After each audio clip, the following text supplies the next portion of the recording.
Hey everybody, this is your Digital Super Saiyan 3 back here with another video, and welcome to my August pay-per-view review. For the month of August, I chose to do WWF Summerslam 1995, and it took place on August 27th, 1995 in the Civic Center in Pittsburgh, Pennsylvania. That's right, in the Igloo, the home of the Pittsburgh Penguins. So it's time for the superstars of the WWF to face the heat. That was the tagline of this show. Face the Heat was the name of the tagline for SummerSlam 1995. And on commentary for this show, you have Vince McMahon and Jerry the King Lawler. So you have Vince McMahon and Jerry the King Lawler. Of course, Lawler is looking forward to the Bret Hart-Isaac Yankem match because his guy, Isaac Yankem, is taking on Bret Hart. And he wants Isaac Yankem to punish Bret Hart for the humiliation that Jerry Lawler had suffered back at the King of the Ring in '95. Back at the King of the Ring in June. So on with our opening contest, and it is a really good match that opens up the show, as we have Hakushi, the Kamikaze Hakushi, defeating the 1-2-3 Kid in a really good match. This was a really good match between the 1-2-3 Kid and Hakushi. They definitely put on the second best match of this show. It was really good, though. So yes, there actually was some good stuff on this show, despite the fact that this is still 1995 WWF after all. And this was one of them. And it was...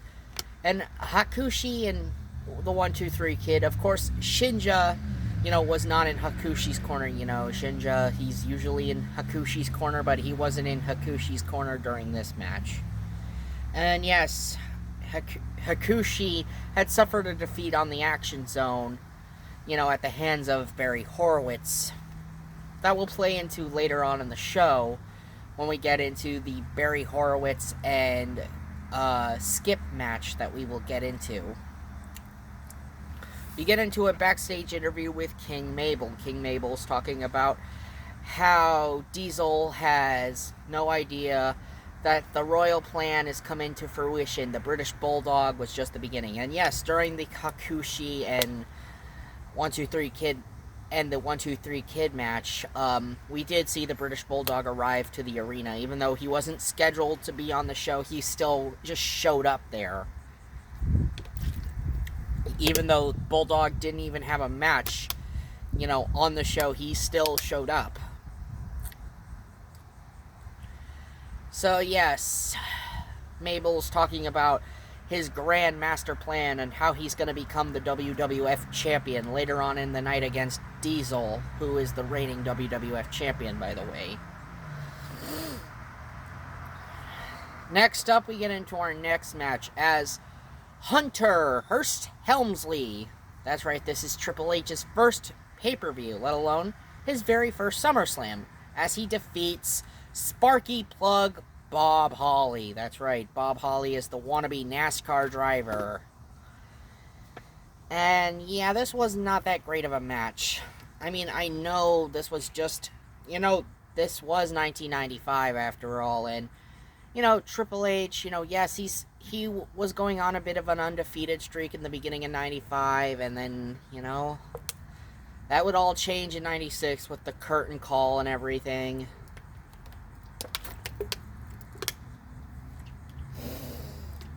Yeah, and I don't want to get into too much detail about the curtain call. We already know a lot about the curtain call in that story. I mean, it's been a topic of discussion, for many years since it happened. 29 years ago, by the way. But, yeah. Hunter Hearst Helmsley hits the pedigree and gets the victory over Sparky Plug Bob Holly. Next up, we get a really crappy tag team match. This has probably got to be the worst match on this entire show, as the Smoking Guns, Billy and Bart Gunn, defeat the Blue Brothers. Who the frick cares about the Blue Brothers again? Who really cares about the Blue Brothers, to be honest? They weren't even that good of a team. Yeah, this match sucked.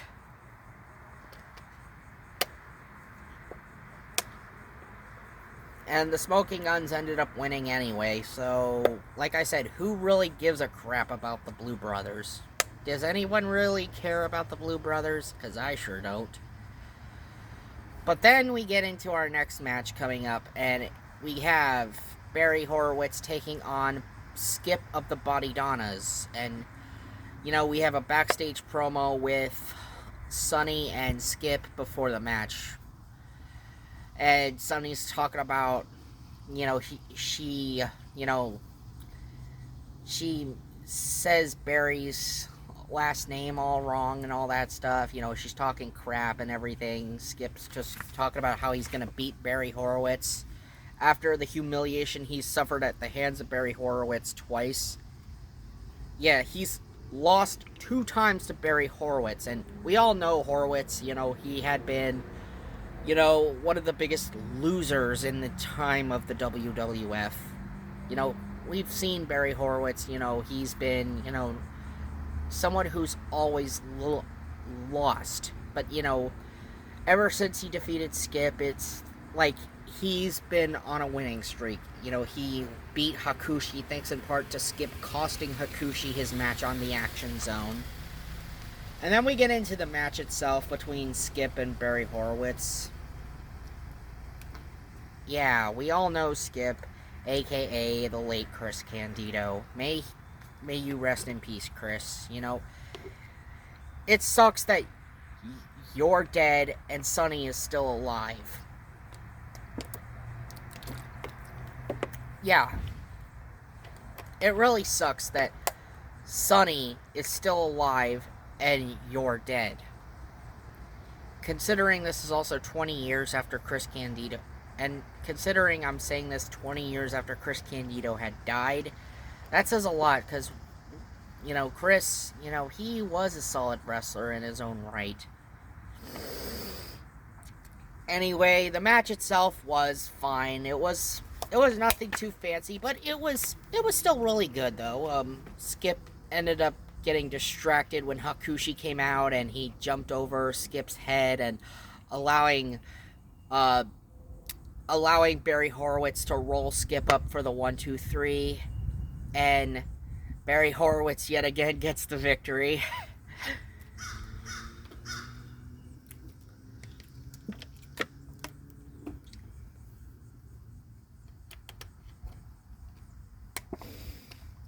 Now we're getting into our next match, and it is our first of 3 title matches on this show, and this is the WWF Women's title match, as Bertha Faye with Harvey Whippleman defeating Alundra Blaze to become the new women's champion.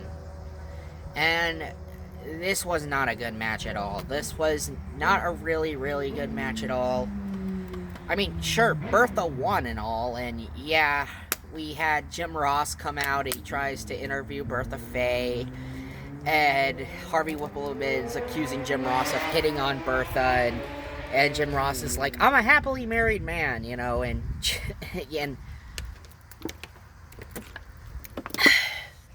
Bertha Faye says that the women of the WWF better watch out, because I am the one who holds all the power. But yeah, this was not a good match at all. Next up, we get a casket match, as my man, The Undertaker defeats Kama. And this stems from Kama stealing the urn at WrestleMania 11 during The Undertaker's match with King Kong Bundy. He stole the urn from Paul Bearer and then melted the earned down into a chain. And of course, The Undertaker had been feeding off of his creatures of the night, as they made this, like, idol thing to give The Undertaker strength. Then Skip would destroy the idol on Raw. Now, Skip takes on the Dead Man in a casket match. And, okay, it's not that bad, but it's not good either. I mean, The Undertaker ends up winning, so of course he would win in his signature match. The Undertaker has lost, I think, four casket matches, I believe, in his career. He lost against Yokozuna in 94. He lost against Goldust in 96. There was against Shawn Micheals in 98. And then I think the Ortons and then in 2005 against both Randy Orton and his father, Cowboy Bob Orton Jr. Yeah, I believe The Undertaker has only lost 4 casket matches in his career. While he's definitely won more casket matches, he's definitely lost only 4 of them. Despite Undertaker's victories in casket matches, he's only lost 4 of them. And that says a lot. And yes, we did see some interaction with DiBiase and Paul Bearer during the match, so I can't complain much about it. I mean, it was what it was. I mean, Paul Bearer tried to go after DiBiase. He wanted to put hands on DiBiase. But, you know, you had referees, like, holding Paul Bearer back. But, yeah, The Undertaker still ends up getting the victory. Next up, we get into our next match, and this is the match that Jerry Lawler had been anticipating, as we have Bret Hart defeating Isaac Yankem via disqualification.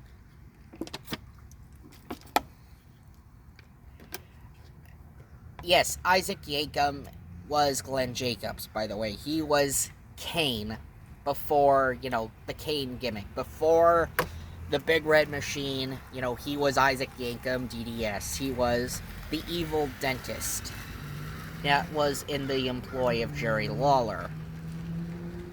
Of course, Kane also would follow that up with being the fake Diesel when they would try to bring back Diesel and Razor Ramon. And Kane held the distinction of becoming fake Diesel. And then eventually he would end up becoming Kane right as we got into 97. So, yeah. 2 years really does make a difference between 95 and 97.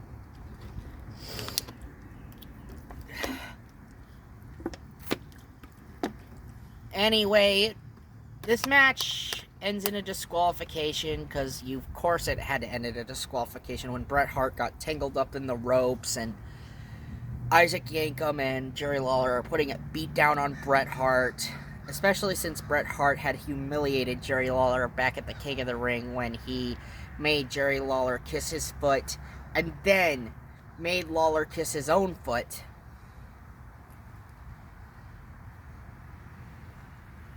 And Bret Hart just gets beaten down here. Coming up next, we're getting into the match of the night. We're getting into, it's for the second time in these two men's careers, it's a ladder match for the Intercontinental Championship. As you have Shawn Micheals, the defending champion, taking on the challenger, Razor Ramon. Yes.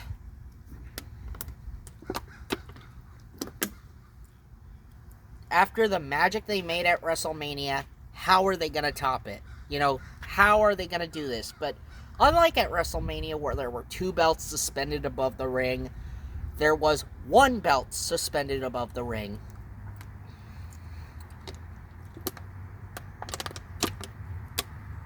We got to hear from Shawn Micheals earlier on in the night with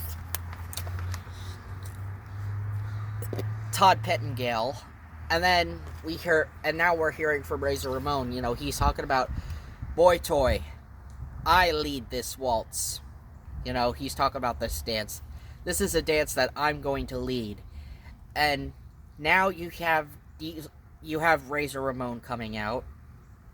And then Shawn Michaels comes out, you know, wearing this blue attire with white boots. Okay, to be honest, I actually like this attire on Shawn a lot. This blue tiger striped tights he's wearing, you know, with the hearts on it, you know, it definitely fits. It definitely does scream Shawn Michaels. Of course, how are they going to do this? You know, how were they going to top it? And yes, this time around, we did see more than one ladder be implemented into this match, unlike the match in Madison Square Garden. This one was a great follow-up to the Madison Square Garden match. Razor and Shawn put in an absolute clinic. They put in a lot of work for this match. You know, there were a lot of usage of the ladder in this match. I mean, considering this is a ladder match, and the workmanship that Razor and Shawn implemented in this match.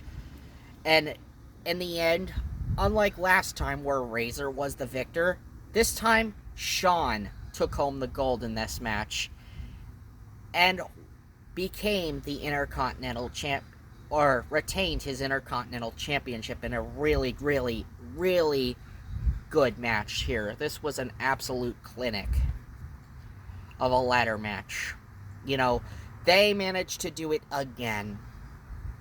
I mean, sure, you may say that the one at WrestleMania was the superior match, but this was a good follow-up. This was a really, really good sequel. Now we get into it. The main event for the WWF Championship. As Diesel defeats King Mabel with Sir Mo. And this main event absolutely sucks.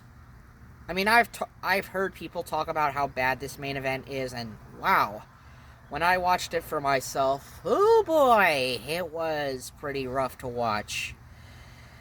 I mean, you have Lex Luger coming out, you know, to help Diesel, and Diesel thinks that Luger is, you know, allied with Mabel, but he's not allied with Mabel, and, you know, he's like fighting off Mo in the aisleway, and Luger and Mo are brawling all the way to the back, and Diesel ends up beating Mabel with a clothesline from the middle rope, and that's how this match ends. No, he doesn't use the jackknife powerbomb. He manages just to win with the clothesline. And Diesel ends up retaining the WWF Championship, so he would continue on with his reign as the WWF Championship. And, of course, not long after this, you know, Luger would appear on the very first edition of WCW Monday Nitro. Considering this year will also mark Nitro's 30th anniversary of when Nitro first debuted. So that was the 1995 King of the Ring. Final thoughts? Well, there was some good stuff on this show, but there was a lot of crap on this show too. So there was more crap than there were gems on this show. Overall, it didn't anger me as much as shows like Great American Bash 2000 did. But yeah, it's still not a good show regardless. Definitely not one of the best SummerSlams of all time, due to it being from 1995. Anyway, this has been your Digital Super Saiyan 3, and next time in September, I'm going to be doing Unforgiven 2003. See ya!